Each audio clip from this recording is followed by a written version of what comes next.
Hello बच्चों, कैसे हो आप सभी लोग। मैं सुनंदा नागले शासकीय हाई स्कूल टाकू से मैं आप लोगों के लिए इंग्लिश और हिंदी का मैटर सरल करके ये लेकर आती हूँ ताकि आप उसको मतलब रुचि के साथ पढ़ पाए और आपको टेंशन ना हो कि इस चीज़ को हम कैसे याद करें। आज मैं आपके लिए विज्ञान का एक प्रश्न लेकर आई हूँ जिसको आपको याद नहीं करना पड़ेगा, सिर्फ आप उसको देखोगे और आप समझ जाओगे कि प्रश्न के उत्तर को हम इस तरह से भी याद कर सकते हैं। हाँ जी हाँ, विज्ञान के प्रश्न उत्तर को हम इस तरह से भी याद कर सकते हैं। जैसे आपके लिए एक प्रश्न लेकर आई हूँ मैं। प्रश्न आपका दिया है कि धातु एवं अधातु में भौतिक अंतर लिखिए। अब आप ये नोट कीजिए कि यहाँ पे मैंने लिखा है कि भौतिक अंतर लिखिए, मतलब मैं ये भी लिख सकती हूँ कि केवल अंतर लिखिए, नहीं, क्योंकि धातु अधातु में दो प्रकार के अंतर पाए जाते हैं, एक रासायनिक अंतर होता है और एक भौतिक अंतर। तो मैं आपको पहले भौतिक अंतर को समझाती हूँ कि भौतिक अंतर को हम कैसे याद कर सकते हैं या हमको याद ना करना पड़े, हम बिना याद किए हम उसका उत्तर कैसे लिख सकते हो। देखो यहाँ पे कुछ पॉइंट मैंने लिखे के दी है। अवस्था, ध्वनि, चालकता, अगेन चालकता लिखा है, चमक और तन्यता। अवस्था का पहला, अवस्था मतलब क्या है, देखो जैसे ये मेरे हाथ में प्लेट है। अभी ये प्लेट को देखो, ये मुझे छीने में कठोर लग रही है और ये देखने में भी कठोर लग रही है। तो इसका पहला अवस्था कैसी होगी, मतलब ये कठोर अवस्था में पाई जाती। तो आप इसका पहला गुण लिख सकते हैं कि धातु कठोर होती है।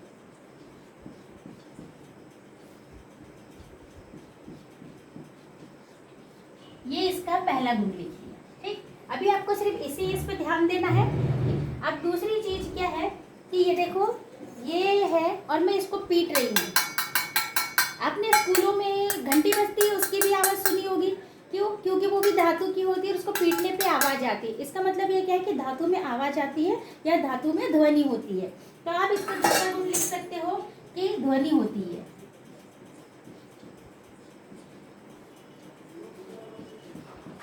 ये इसका हो गया दूसरा गुण, ठीक।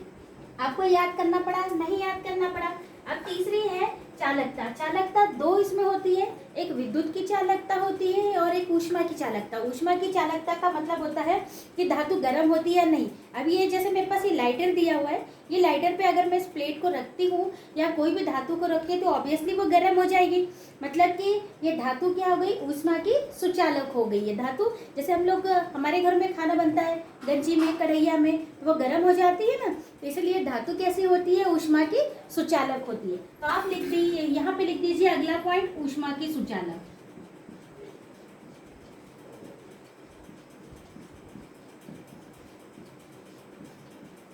ये आपका अगला पॉइंट हो गया। अब इसी तरह से कि अगर इस पे हम लोग विद्युत का तार छोड़ दें या कहीं पे रख दें, ये तो सबको मालूम है कि अगर हम लोहे के बेंच पे खड़े होंगे और किसी वायर को हाथ लगाएंगे तो हमको करंट लग जाएगा। मतलब कि वो विद्युत की भी कैसी होती है, सुचालक होती है। तो यहाँ पर आप अगला पॉइंट भी लिख सकते हो, आपको इसको याद करने की जरूरत नहीं पड़ी, सिर्फ आपको एक नया शब्द लिखना पड़ा था, विद्युत की सुचालक।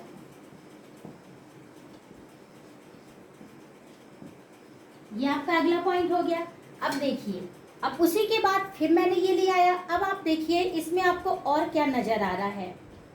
पहला तो आपने देख लिया कि ये कड़क है, कठोर है। दूसरा आपने इसको पीट के देख लिया, आवाज आ गई। तीसरा आपने इसको आगे पे रख के देख लिया, गर्म हो गई, सुचालक हो गई ऊष्मा की। आपने इसमें फिर ये भी देख लिया कि इसमें करंट पास हो जाएगा, मतलब विद्युत की भी सुचालक हो गई। अब अगला पॉइंट देखिए कि ये कुछ चमक सी दिखाई दे रही है। देखिए जैसे सोना चांदी बहुत सारी चमकदार धातुएं होती है, तो अगला गुण आपका क्या होगा कि धातु में चमक होती है। तो अगला पॉइंट आप यहाँ पे लिख लेंगे कि चमक होती है। ये हो गया। अब दूसरी चीज है, अगर इसको और ठोकूंगी, जैसे ये बीच का पोर्शन है मैं इसको दबा दूंगी तो ये एक शीट की जैसी बन जाएगी। या आपने ये भी देखा होगा कि जैसे हम लोग कोई भी तार को हम लोग खींचते हैं तो वो तनता हुआ जाता है या बड़ा हो जाता है। तो इसका मतलब क्या होता है कि धातु में तन्यता का गुण पाया जाता है। तो आप ये लिख सकते हो अगला पॉइंट, ये गुण पाया जाता है।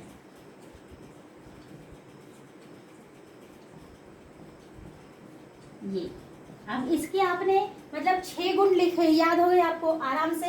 अब इसके गुणों को आप आराम से देख लीजिए। ये देखिए हो गए ये गुण, ये देखो अगर आपको ये 4 पॉइंट याद हो जाते हैं तो आपको इधर पे कोई टेंशन की बात नहीं है कि हम इधर कैसे लिखेंगे, कुछ नहीं। जस्ट इसका उल्टा आपको लिखना पड़ेगा कि जैसे पहला पॉइंट दिया है कि धातु कठोर होती है, तो यहाँ पर कठोर नहीं होती है। ये हो गया पहला पॉइंट आपका, जस्ट इसका उल्टा लिखा मैंने। दूसरा पॉइंट है आपका ध्वनि होती है, आप इसमें लिख दोगे नहीं होती है। ये इसका दूसरा पॉइंट लिख दिया। तीसरा पॉइंट ऊष्मा की सुचालक होती है, आप यहाँ पे लिख देंगे ऊष्मा की कुचालक।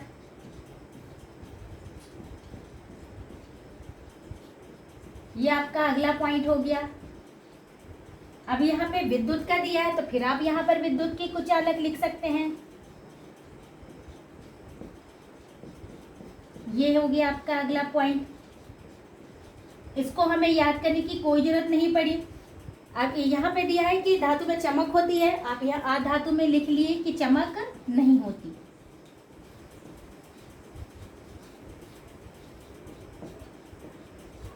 ये अब इसके बाद में लास्ट वाला आपका तन्यता दिया है, तो इसमें तन्यता का गुण नहीं पाया जाता।